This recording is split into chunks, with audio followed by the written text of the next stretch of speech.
It seems I just can't learn my lesson. Whenever I'm on a hike in the mountains or wherever, inevitably, at some point, I look ahead toward where we're walking and see something that scares me. I'm not the most coordinated person in the world, so it doesn't take much. But it's usually when the dirt or gravel path declines suddenly, narrows to 3 inches, and squeezes between the side of a mountain and, well, and nothing. It's a cliff, like in the cartoons. Except this is real. You slip, you fall, you die. It's that simple. From that moment on, I don't hear anything my friends say. I don't appreciate or even notice the breathtaking views. I do nothing but think about that cliff. Not of dying necessarily, though maybe. I guess the unknown, the awkwardness, perhaps the embarrassment when I stumble or fall, or just know that everybody has to wait for me. But without fail, every single time, when we finally get to the scary spot, I often don't even notice. The path didn't narrow to 3 inches, it just seemed like that from a distance. In reality, more like 3 feet. I don't recall ever having to go straight down, but even when things do get steep or awkward, miraculously, whenever I'm looking for where to put my huge foot next, there's a rock or a stick. Whoever puts those rocks there, I really appreciate it. Wait, who puts those rocks there? I think about this a lot, not the rocks. The valuable lesson to be learned. Whenever something seems scary or hard from afar, it's because we haven't gotten close enough yet. We haven't focused on it. We haven't even tried to understand. And no matter how big or complicated or scary something is, when we break it down into the smallest parts possible and focus on one part at a time, in reality, in real life, each of those parts aren't just not hard, they're downright easy. Even the most groundbreaking push-the-limits math, the Stephen Hawking stuff, RIP, it all breaks down into a bunch of simple, single-digit addition, subtraction, multiplication, and division, just in a really complicated order, right? I've been saying that for years, and so far nobody's corrected me. If you disagree, tell me why in the comments. But I'm serious about the cliff, about the math. Ignorance breeds fear. I used to roll my eyes when somebody said something like that about racism or education or anything, but I don't roll my eyes anymore. I wasted so much of my life being scared of stuff that in hindsight merited no fear. I've lost so much time procrastinating, convinced that the task before me was way more complicated or painful than it turned out to be. I know that now. I'm certain of that. So will somebody please tell me why I can't learn my lesson? Right up till last week, when somebody asked me about SE, I'd always answer, SE is complicated. It's not one thing. SE is so many things. I'll have to make a video about it. But the truth is, I haven't made a video about SE until now because SE has always scared me. I saw what we all saw, this kind of wild card. SE has so many translations and can be used so many ways. I don't even know how many. SE actually morphs. It's like a transformer. SE is crazy. But until a couple days ago, I never sat down and took a good hard look at SE. I knew it would be this big complicated thing. But the other day, it was time. That's when I marched right up to SE and looked it straight in the eyes. I looked in SE's eyes like Larry David would look in SE's eyes. And you know what I saw? I saw a liar, a phony, a fake. That twerpy little 2-letter word was totally fronting on us, trying to look all tough with its multitude of translations and diverse uses. I can't stand before you today and present SE wrapped up all nice with a bow around it like I did for lo. And I won't stand here and claim that all those different ways SE is used in Spanish are really just one way. But yeah, kinda.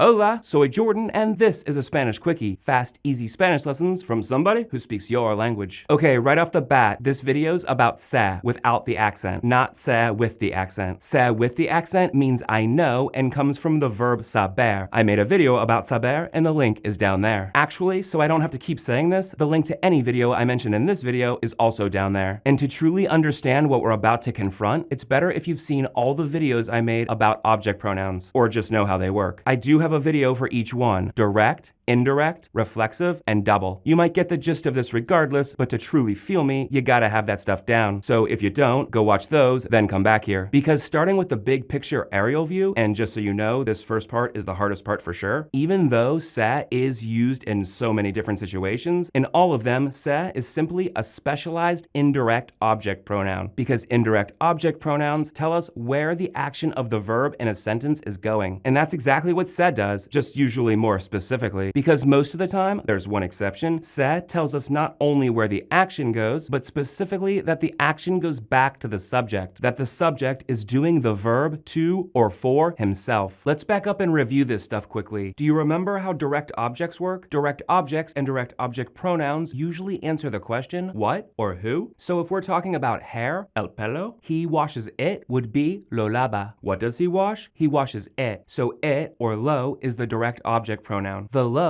could have been los, la, or las, but to keep things simple, I'm gonna stick with lo throughout this video. But if you saw lo lava with no context, all you'd know is somebody's washing something. He's washing it, or she's washing it, or formal, you're washing it. And in Latin America, lo can also be a human, but only a male human. Of course, in real life, we don't say stuff like this unless the context allows it, when everybody already knows who we're talking about. Then indirect objects and indirect object pronouns usually answer the question to whom or for whom. He washes her hair. Le lava el pelo. For whom does he wash the hair? For her. So her or le is the indirect object pronoun. And this is what we care about. For whom does he wash the hair? For her. Do you feel how the indirect object pronoun is where the action of the verb is going? To her or for her? I know that sentence construction is a little weird. In Spanish, since indirect object pronouns have a sense of to or for built into them, we can say for her without para, with just le. You can say it with para, but with the indirect object pronoun is more common. Now reflexive, and this is where sa comes into play. He washes his hair, meaning he washes his own hair. Since he's washing his own hair, it's reflexive. Reflexive means the subject is doing the verb to himself. So he washes his hair, as in he washes his own hair, would be se lava el pelo. In this example, se is a reflexive object pronoun. It doesn't just tell us where the action is going, it tells us specifically it's going back to the subject. He's washing his own hair. So now, say we have no context and we see le lava el pelo. What do we know just from what we see? Not a lot, but we do know from the le that somebody is washing somebody else's hair. Two people are involved. If somebody was washing their own hair, only one person involved, it'd be se lava el pelo, not le lava el pelo. Because le tells us the action is going to somebody else, and se tells us the action is going back to the subject. You got this? Now, le lava el pelo can mean lots of other things too. And again, that wouldn't be said unless everybody already knew who was involved, but let's have some fun and play this out. Le lava el pelo, without context, could mean he washes her hair, he washes his hair, somebody else's, she washes her hair, somebody else's, she washes his hair, or formal, you wash her hair. And I guess it could be he washes your hair, formal, and she washes your hair, formal. And all of those translations have something in common. In all of them, there are two people involved. No more and no fewer. If more than one person was doing the washing, it would have been le lavan el pelo, lavan instead of lava. And if more than one person was getting their hair washed, it would have been les lava el pelo, les instead of le. And if more than one person were washing more than one person's hair, it'd be les lavan el pelo. You with me? If so, awesome. I'm glad you're feeling this. If not, don't worry. This is hard stuff, for real. I personally think this is the hardest part of Spanish, harder than conjugation even. But stick with me, I'll get you there. We're not even close to done yet. Let's do the same thing with se lava el pelo that we just did with le lava el pelo. Without context, se lava el pelo could be he washes his hair, his own, she washes her hair, her own, or formal, you wash your hair, your own. In all three translations, there's only one person involved. We know that because se tells us the subject is washing their own hair, and lava tells us the subject is only one person. If it were se lavan el pelo, we'd know at least two people are involved. Se tells us the subject is doing the action to themselves, and lavan tells us the subject is at least two people. So at least two people are washing their own hair. If the person getting their hair washed wasn't part of the subject, then it's not se, it's le. If two people were washing one person's hair, it'd be le lavan el pelo. So it's se on the singular side and the plural side. In se lava el pelo, se represents one person matching the conjugated verb lava. In se lavan el pelo, se represents more than one person matching the conjugated verb lavan. And I think this is the perfect time to look at some charts. I didn't realize this until now, but it seems in English they're just called object pronouns, not direct, indirect, etc. Which makes sense. There's no difference between direct and indirect object pronouns in English. So no switching or choosing like there is in Spanish, which is why it's so hard for us. But notice in Spanish, in the first two rows of all three of these charts, it works exactly the same as English. It's me, me, me. Just like we don't have to switch or choose in English between me and me, we don't have to switch or choose in Spanish either. Me eligen, they choose me. Me is the direct object pronoun. Me dan el dinero, they they give money to me. Me is the indirect object pronoun, and me siento, I sit, among other things. Me is the reflexive object pronoun now. Me,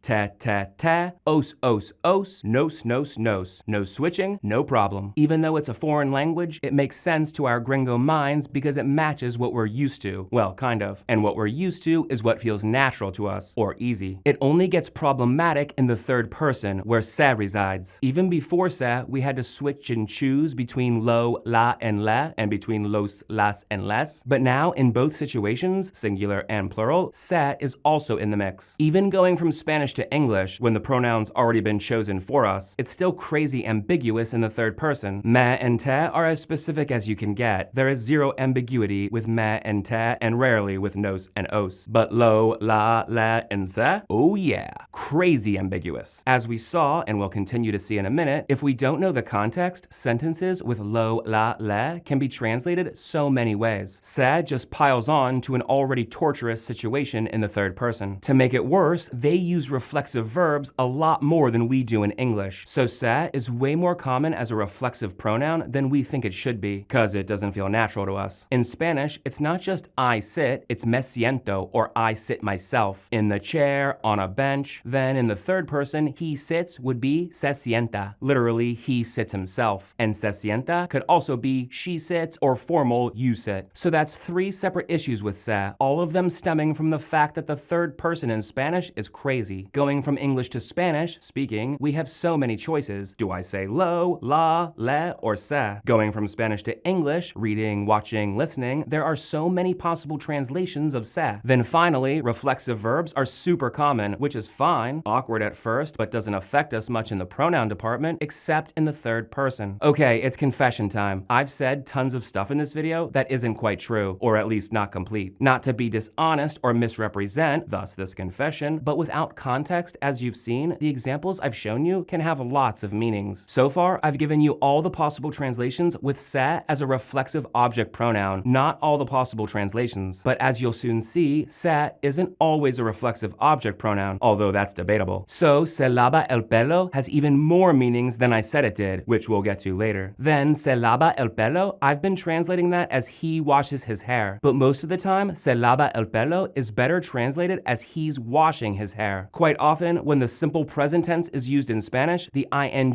form is used in English. Se lava el pelo is he washes his hair or he's washing his hair. Then, out in the wild, reflexive se can get pretty wild. Se pesa means he weighs himself, or he's weighing himself, which is as normal as reflexive se gets. We saw something similar earlier. Then another common one, se ducha, means he showers himself, but more realistically, we say he showers, or he's showering, or even he's taking a shower. It's all about finding the logic, not just any logic, the logic of the language, Spanish logic. Lucky for us, finding it is a skill we do get better at the more we practice. Every time we find the logic in one example, it's easier to find it in the next. Now, the most serious oversimplification I perpetrated upon you was anytime I said something like we know only one person is involved. Yeah, that's not necessarily true, because there are words like la gente, people, that while technically are singular nouns, still represent more than one person. Keep that in mind when you're out there on the streets. Now remember, se is always a specialized indirect object pronoun, and se usually tells us specifically the action of the verb is going back to the subject. But not always. There's one exception. When se is part of a double object pronoun combined with another object pronoun, it doesn't necessarily tell us the action's going back to the subject. It still might, we just can't be certain. This is the only time we can't be certain that se sends the action back to the subject, when it's part of a double object pronoun. Double object pronouns are obviously two object pronouns together, but because indirect and reflexive object pronouns are basically the same thing, they never go together because they do the same job. Both together, that'd be too many cooks in the kitchen. So the double object pronoun only comes in two varieties, reflexive with direct or indirect with direct. Notice how it's always a reflexive or indirect with a direct? That's because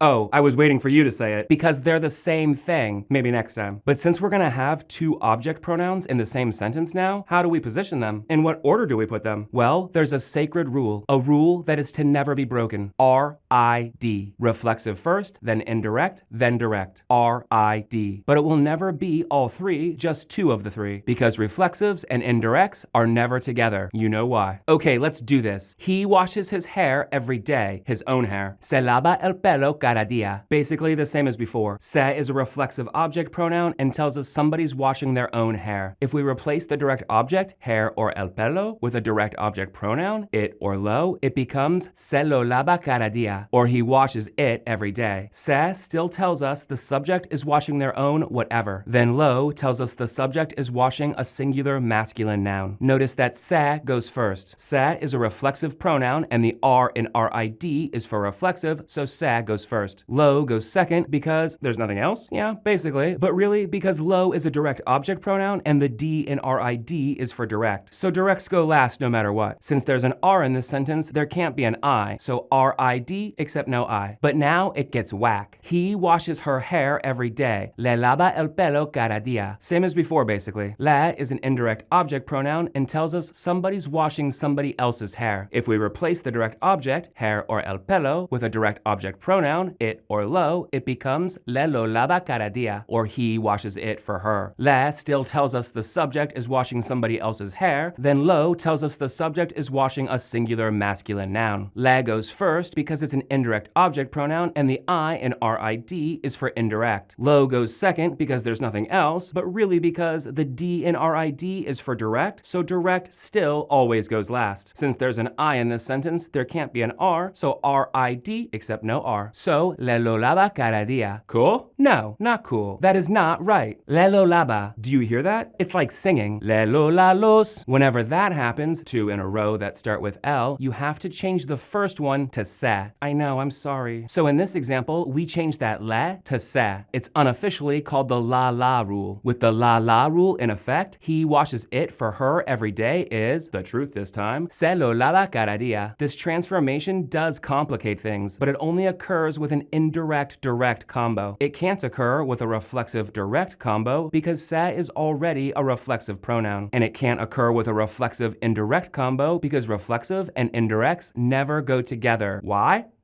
That's right, very good, because they're the same thing. And remember, this is the only time, when it's not alone, that se doesn't tell us the action of the verb is going back to the subject, because in this case, se isn't reflexive. Se isn't a specialized indirect object pronoun here, it's the real deal now. Se is a true, honest-to-God, bona fide indirect object pronoun. But ironically, even though I've been saying se adds specificity, it does, in another way, it adds ambiguity. Life is weird. Remember, it's se on both sides of the chart, singular and plural. When se is alone, it always matches the subject. So the conjugated verb tells us what se is because the verb has the subject built into it. We know se is one person from lava, but when it's not alone, se might not really be se. It could really be le, or it could really be less, or it could really be se. Se lo lava cada día. What does that mean? We know the lo represents hair or el pelo. What about se? What about the sentence? Without context, we just don't know. So first, let's assume se is really se. There's been no transformation. Se is a normal reflexive object pronoun. We then know the action goes back to the subject, only one person is involved, and they're washing their own hair. So, se lo lava cada día could be he washes it himself every day, she washes it herself every day, or formal, you wash it yourself every day. If it were se lo lavan cada día, lavan instead of lava, then it could be they wash it themselves every day, or formal, you both wash it yourselves every day. With the hair context, se los doesn't make sense. But without context, se los lava cada día could mean he washes them for himself every day, she washes them for herself every day, or formal, you both wash them for yourselves every day. We just have no clue what they wash every day, only that it's plural and masculine. Now let's say se is a transformed indirect object pronoun. So se really isn't se, it's le or less, and thus now acts like le or less. So even though it's se, it tells us another person is involved. Now, se lo lava cada día ella could be he washes it for her every day, he washes it for him every day, another person, he washes it for you every day, formal you, she washes it for her every day, another person, she washes it for him every day, she washes it for you every day, formal you, then formal you wash it for her every day, or formal you wash it for him every day. But we are still not done. Those were just the translations when se is really le, but se could also be less. So other possible translations are he washes it for them every day, he washes it for you every day, formal plural you, she washes it for them every day, she washes it for you every day, formal plural you, or last one, formal you wash it for them every day. Oh my God. I think that's the most intense thing we've done so far. I mean, since the beginning, in over 4 years. This is not beginner stuff. If you got the gist of all this, be proud of yourself. For real. You obviously put in the time before watching this video. But if it's still fuzzy, please don't beat yourself up. Seriously, I personally learned so much about se making this video, and I've been doing the Spanish thing for almost 20 years now. And like I said earlier, that was the hardest part. It's all downhill from here. But before we get to the other uses of se, let's talk positioning. In Spanish, we get a choice. We can put the object pronouns before a conjugated verb, like in every example so far, or we can attach them to the end of not conjugated verbs, verbs in the infinitive form. In both languages, when there's only one verb, we conjugate it. So when there's only one verb, the object pronouns have to go before the conjugated verb. Se lava el pelo, like we've seen this whole time. Also in both languages, when there are two verbs, we conjugate the first one and leave the second one in the infinitive form. So when there are two verbs, we can put the object pronouns before the first conjugated verb, se necesita lavar el pelo, or we can attach the object pronouns to the end of the second verb, the infinitive, necesita lavarse el pelo. The position of the object pronouns doesn't change the meaning of the sentence even a little, not even the vibe. Se necesita lavar el pelo and necesita lavarse el pelo mean exactly the same thing, and neither sounds weirder than the other. It's speaker's choice. It's the same for the ing form of the verb. He's putting on his shoes, on himself. Se está poniendo sus zapatos, or está poniéndose sus zapatos. The se can go before the conjugated verb, está, or attached to the end of the ing form of the verb, poniendo. Okay, we're finally moving on, but just barely. What I mean is, for the rest of this video, we're discussing 3 other uses of se. The reason for the air quotes is, I just don't see these other uses as other uses. I see all 3 as normal reflexive. One of them is unique for sure. I was always going to show you that one. But the other 2, I didn't know either one of them even existed until last week when I started making this video. But I'll show you them quickly anyway and let you judge for yourself. First, what they call the reciprocal pronoun, which I call the reflexive pronoun. You heard of it? Nos vemos cada día. What does that look like to you? What do you think that means? Dude, that's reflexive. We see each other. We see ourselves. We see one another. It could be any of those and lots more. It's the same in the third person. Se ven. That's reflexive, right? They see themselves. They see each other. They see one another, and other stuff too. I get what they're saying. Reciprocal means everybody involved, everybody in the subject, does the verb to everybody else in the subject, and everybody does it back. So this specific context only happens when 2 or more people are involved, as the book makes clear. Reciprocal can only be used for plural subjects. But how is anything to do with this example different than all the others we've seen in this video? How is this not just the normal reflexive? I think what happened in this context and the next 2 different uses of se, because of the slight contextual change, very subtle, hard to notice, might not have even happened, the English translation changes, like it's more they see each other than they see themselves, but the only difference between those translations is in our gringo minds. The Spanish is exactly the same. So the English translation changes a little and they claim it's a whole new use of se? Huh? That's what this whole video's been about, that se translates a million different ways depending on the context. Okay, let's move on. Now, I admit the passive se, it really does seem like a different use. Until you actually look at it for a second, they claim with the passive se, there's no subject or it's not specified. But how is that even possible? That doesn't make any sense. In Spanish, isn't the subject automatically built into the verb? We just don't know the subject's names. The subject's always there. It might be implied or ambiguous, but it's there every single time. No subject. Again, I guess what happened is this passive voice thing is a specific context. And even though the Spanish is exactly the same as before, in this context, the English translation is a little weird for us. That's it. When we're not used to something, it seems weird. So instead of explaining the weirdness by telling us what's really going on, they ignore the weirdness and tell us, oh, this is totally different than normal reflexive. Totally different. Is that even legal? Are they allowed to do that? Okay, let's burn through the rest of these. Say you're walking down the street and you see a sign in a window on a building that says se vende. In English, in that that context, we say for sale. See how for sale has no subject? Yeah. All this passive se stuff is their attempt to explain why for sale, our almost slang-like English translation, doesn't have a subject. But it does have a subject, it's just implied. When we see se vende, that literally says it's selling itself. Well, when the sign is on a building, it's implied that the building is selling itself. And just like se sienta literally means he's sitting himself, but translates to he's sitting, se vende literally means it's selling itself, but translates to it's selling or for sale. But for sale does have a subject. If the sign that says se vende is on a building, the implied subject is the building. For sale is assumed to be the short version of building for sale. If the sign is on a car, the implied subject is the car for sale. It makes sense in Spanish, it makes sense in English. The only time it doesn't make sense is when the Spanish authority makes up a bunch of random nonsense and passes it off as real. That's confusing. No subject. And it doesn't just make sense when stuff is for sale, it makes sense every time. Se habla español is another example commonly seen on signs, which we most often translate as Spanish is spoken. And again, they claim this is not reflexive. This is something completely different. This is the passive se. Spanish is spoken doesn't have a subject, but it's implied. Se habla español literally means they speak to each other in Spanish, implying that the people, or la gente, in that building, where the sign is, speak to each other in Spanish. Or said another way, Spanish is spoken wherever that sign is. La gente and people are clearly the implied subjects in Spanish and English, respectively. If you ever see a sign that says se habla español, I bet you $1 million